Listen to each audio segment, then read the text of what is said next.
Hey TD Superheroes, I'm Alejandro Perez, your sidekick, and in this video we're going to be taking a look at lists inside of Maya with Python, and we are going to look at kind of how they work, some built-in functions to use with lists in Python and Maya, and then we're going to look at implementing some with Maya's library, so that way we can kind of manipulate or get access to things inside of Maya.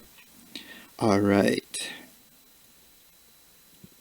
So this is day 6 of our Intro to Python in Maya series, and this is how we create a list. This is a list of numbers, so we need to have brackets at the end to open and close. Then we have separate elements.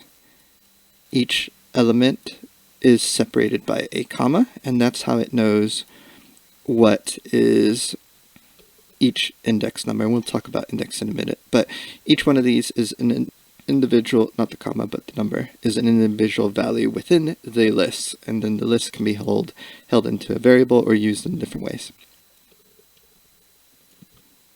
So lists can also be used to hold strings, and here we have a list of 3 strings. We're using words here, and we are being able to connect them into a string. And we're not limited to strings and numbers or using one type of data type inside of a list. We can actually use multiple data types within our lists. So here's an example where we have an integer, a string, a float, and even a list. So this is considered one element within the list, but then we have multiple elements within that element. So if we were accessing it, we would access this element first, and then if we wanted to access something inside of this list, we would access it individually there. So how do we access elements within a list? And this is called the list index, and we access it based off of a set number, and we'll take a look at that right now. So let's create a list here.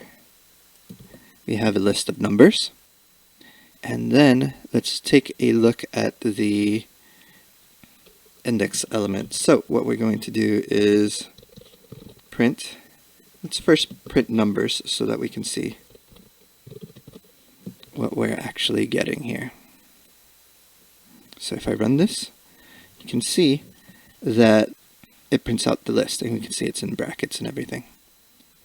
Now, let's say we wanted to access this first number.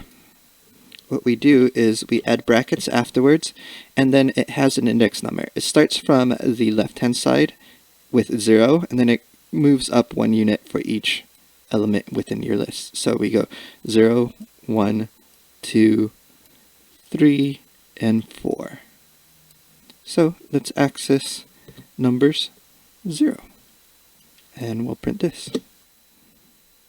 So when it prints 1, because that is what is in the 0 index. We can try putting 1, and you can see that it gives us 2. Then another way to access it is from the back end of the list. So if you want to access the last item, we can actually put a -1, and when we run this, we can see that it has 5. So if you want to start at the end of the list, it goes in negative numbers, and it decreases, I guess, in numbers. So it'll be -2, -3, -4, and -5. So if we wanted to get the 1, it would be -5. Okay, and now let's take a look at some built-in functions for a list inside of Maya or Python. And the first one we're going to look at is the length of a list. So the function is len for length of the list, and then inside of parentheses you put the list that you want. So in this case it is numbers. And we can see we get a length of 5. So we got 1, 2, 3, 4, 5. There's 5 elements in that list, and that's why we're getting the value 5. Now, if we wanted to get the minimum element in here, so that's going to be the 1, we can do that as well. So whatever values are there, it's going to give us 1 right now. That's the lowest. If we were to change this to 0, and it doesn't have to be in that first spot. So let's say we changed this here, and we had that as the element. You can see that it still prints that 0 value there.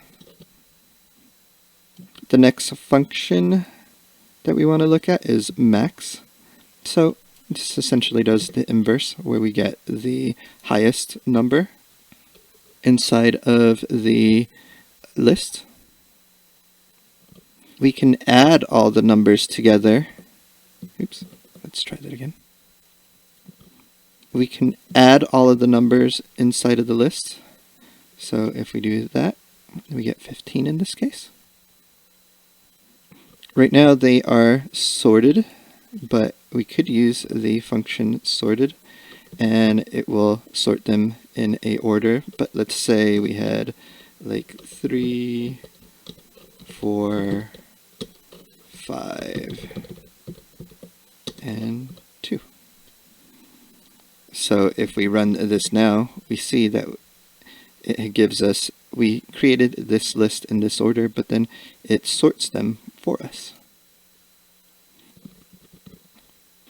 Okay, so let's take a look at doing some operations on lists that kind of change the list as well. So right now we've just been kind of getting information from the list, but we can also change the list in different ways. So instead of printing a function here, I'm just going to print the numbers variable. So again, if we just print that, we get 1, 2, 3, 4, 5. Now, let's take a look at reversing the order of that list. So we're going to basically take the variable numbers and then put a dot and tell it to reverse. So if we run that here, we can see we get 5, 4, 3, 2, 1.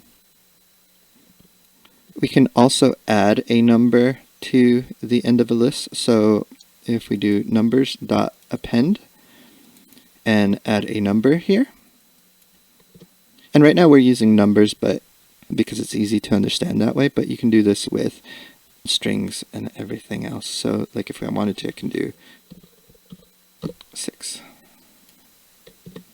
and I got 6 there. Then we can also remove an element from a list. So in this case, we got numbers dot remove, and we have the number 4. So if we print this here, we can see that it gives us the list without the number 4. So something to note with this is that if you have another value that is the same in your list, and we run this, we can see that it only removes the first instance of that number in the list. So that's something to be careful with. Okay, let's take a look at a basic code using a list inside of Maya. So let's start off by getting a set of objects in the scene. So here I have 3 objects. I am selecting them. They're just spheres in the center of our scene. If I want to be able to see it a little bit clearer, do that, and then we can select all 3 of them. Okay, so there is, oops, and I also need to do Maya.cmds as MC, and this needs to be imported. Okay, so we're importing Maya commands, and then we want to get the selected objects. So we're holding that into variable. We're using the Maya command ls. ls is the list command, so it gives us a list of different things. Right now, it is giving us a list of the selection. That's the argument we're using. So if we do this, and let's print and get the selected object here. There we go. So we have the items here, and we can see that it prints out that selection and it gives us the name for each item. So what can we do with this now? Let us go ahead and do mc.parent, and we're going to do selected objects 0. And we're going to copy this, and we're going to parent it to 1.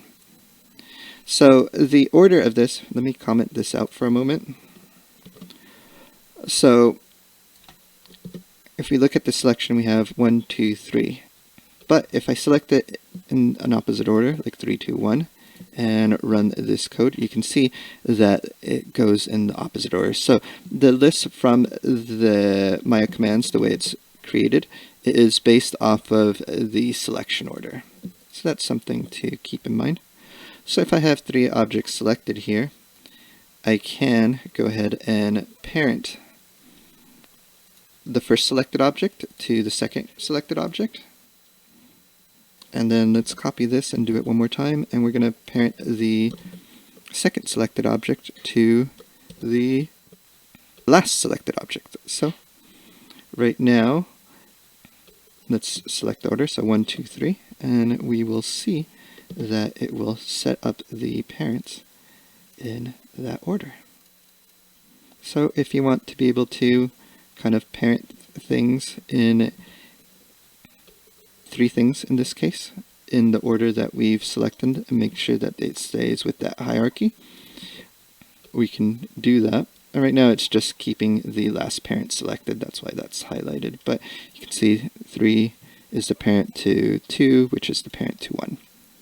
Alright, so that is a basic code in Maya using Python and List. I hope you found this useful. If you did, check out my other tutorial series on CGI Nerd that is showing how to use Python in Houdini. So if you're interested in that and expanding your knowledge in Python, I have a companion series over on CGI Nerd, and its link is down in the description. Alright, talk to you guys later. Have a good one.